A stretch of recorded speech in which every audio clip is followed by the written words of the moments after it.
Келем достар, біз бүгін панкейки дайындайтын боламыз. Ең алдымен ыдысымызға жұмыртқа, тұз, қантты салып, венчикпен жақсылап араластырып аламыз.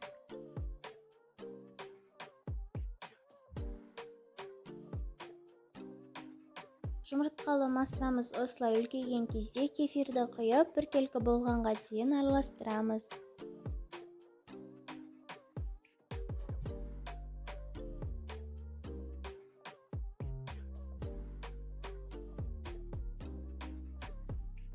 Жұмыртқалы массамызға сода қосамыз.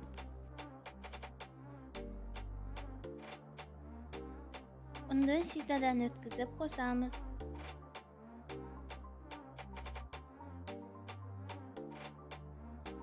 Біркелкі болғанға дейін араластырамыз.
Тестамыз осындай болып шығуы тиіс.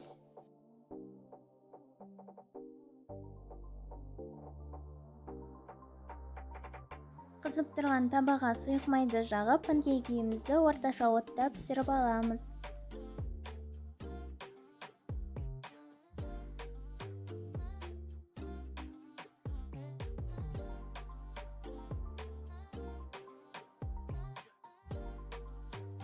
Бетінде осындай тесіктер пайда болған кезде екінші бетіне аударамыз.